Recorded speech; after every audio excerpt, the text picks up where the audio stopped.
इस वक्त मुंबई से आ रही खबर के साथ, चूंकि 6 बजे के बाद से मीटिंग का दौर शुरू हो चुका है, जहां पर इंडिया अलायंस की मीटिंग शुरू हो गई है, जहां पर जम्मू कश्मीर के साबिक सीएम महबूबा मुफ्ती ने शिरकत की है। वो भी वहां पर अपना मौकिफ रखेंगे और तमाम बातों को लेकर जोर इस बात पर दिया जाएगा कि किस तरह से आने वाले लोकसभा चुनाव में अपनी जीत का परचम लहराया जाए। क्या कुछ कहा महबूबा मुफ्ती ने, सुनाते हैं आपको। इस वक्त पूरी दुनिया का सबसे बड़ा मुल्क है आबादी के लिहाज से, और उसमें जो यूथ है, युवा हैं, सबसे बड़ी तादाद है।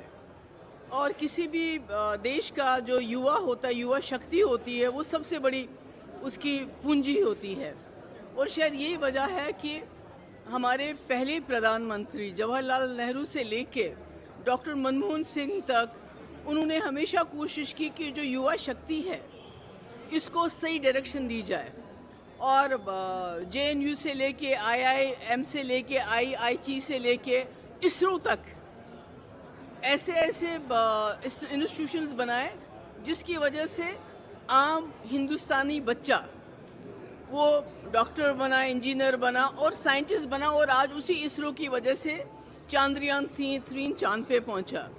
मगर पिछले 10 साल से, जब से 2014 से बीजेपी की सरकार बनी है, मुल्क में ऐसा माहौल बनाया जा रहा है कि जो बच्चे डॉक्टर, इंजीनियर अपनी रोजी रोटी कमाना चाहें, उनको रोजी रोटी मिलनी चाहिए, उसके बदले उनको दंगाई बनाया जा रहा है, ऐसा माहौल बनाया जा रहा है।